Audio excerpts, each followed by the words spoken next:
The harder we try with the conscious will to do something, the less we shall succeed. Aldous Huxley. This phrase reflects the paradoxical nature of effort and achievement, and how we are less likely to succeed when we exercise our conscious will or push ourselves to accomplish something. The same idea can be applied to most things in life, from a love interest that plays hard to get to chasing a pet that ran away. In other words, the harder we work to get something, the more quickly we may deplete our resources, decreasing the chances of us reaching the desired goal. While today's society leads most of us to believe that effort equals success, many philosophical traditions believe that putting in more effort doesn't necessarily yield greater success, a principle that is known as the law of reversed effort or the backwards law. The law of reversed effort argues that letting go can often lead to better results than trying harder. In this video, we'll be exploring the law of reversed effort and how understanding it could help us achieve our goals in life with less stress.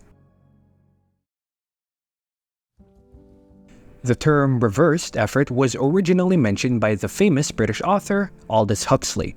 According to Huxley, the people who find the perfect balance between effort and relaxation would achieve their goals more seamlessly.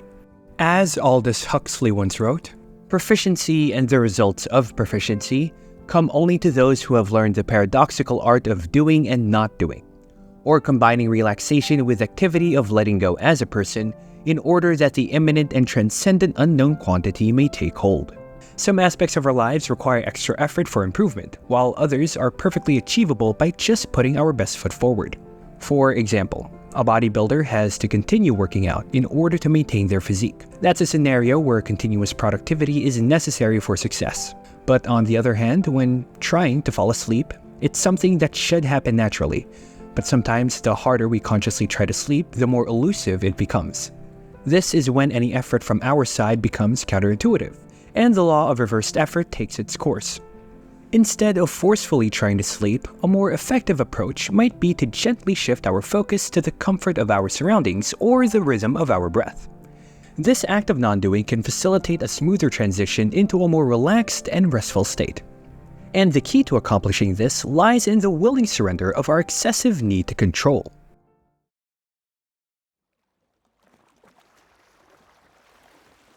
Do not dwell in the past. Do not dream of the future. Concentrate the mind on the present moment. Buddha.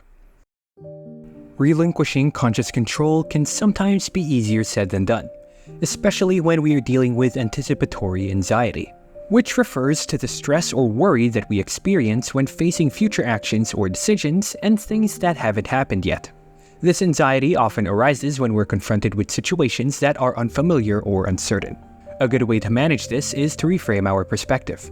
Instead of viewing these situations as threats or causes for concern, we should see them as opportunities for learning and personal growth. Once this shift is made, we create the conditions necessary for the equilibrium between action and inaction, releasing our tight grip of conscious control and allowing our subconscious and intuitive processes to guide our actions. Luckily, this can be learned and done subconsciously over time. Let's take driving as an example. Learning how to drive is often a difficult, if not nerve-wracking task. There's a lot to absorb and even more to practice. But our brains get used to the motions of driving after some time. And as soon as we get the hang of how to drive, we start to do it subconsciously. That's why many people can talk, sing, or multitask in different ways while driving. But you should still be focused on the road whenever you're behind the wheel. But I digress. The same thing can happen with letting ourselves fall into something called the flow state. The flow state is when our actions happen effortlessly, as though our body was an autopilot. Just like how musicians become one with the music as they play an instrument, or dancers become one with their dance moves. This state often applies to high-performing individuals who spend a lot of mental and physical practice in their daily life. Some examples of this include painters, chess players, and professional climbers. When we exert too much conscious effort, we might disrupt this balance and hinder our ability to enter the flow state. This is due to the fact that overthinking can create mental roadblocks, leading us to second-guess our actions or become overly self-critical. Essentially, being in our own head too much can disrupt the natural, instinctive process that facilitates flow. Therefore, relinquishing excessive conscious control becomes a vital step to entering the flow state, where conscious intent guides our actions without interfering with the automatic, intuitive processes that enable us to perform at our best. Artists don't create things by trying. The art just comes to them naturally. Taoism, the ancient Chinese philosophy, also makes similar arguments to this with the concept of Wu Wei. Wu Wei, which can be translated to effortless action, refers to the idea of acting in a way that is in harmony with the natural flow of life, when our actions are effortless because they align with the natural state of things.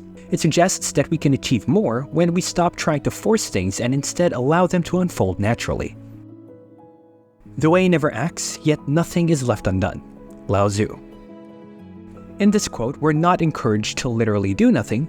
Rather, Lao Tzu is expressing the idea that when one aligns with the Tao, or the natural, effortless course of the universe, there is no need for forced or contrived action. Everything that needs to happen will happen naturally, in its own time and manner, without the need for struggle or excessive effort. Conscious effort may be necessary to develop skills, but in cases where we have a certain capability, there's nothing we can do except to let go. Once we let go and surrender to the flow of life, we may experience higher mental clarity and finally relax. As soon as we do relax, things start to happen naturally. With that said, the law of reversed effort may not always produce the desired results for everyone. Not because the principle itself is flawed, but often because it's tricky to know when to try less, especially when we're used to thinking that trying harder is always better. The effectiveness of the law of reversed effort hinges mainly on the correct understanding and our mindful application of the concept. A common misconception about the law of reversed effort is that it suggests reducing our efforts towards our goals, which might lead to lesser success. This is where many people, however, misunderstand the principle. Contrary to this belief, the law of reversed effort doesn't imply reducing our efforts or abandoning our goals. Instead, it encourages us to shift our approach, to act in a way that is in harmony with the natural flow of things, which can often be more productive. This may require us to adjust our focus from solely achieving the goal to also paying attention to our state of mind and how we're interacting with the task at hand. This adjustment might include activities like taking time for self-care and relaxation. After a day of striving, it's beneficial to take time to unwind and engage in activities that bring joy and relaxation. This isn't abandoning the goal, but rather creating a healthier, more balanced approach to achieving it.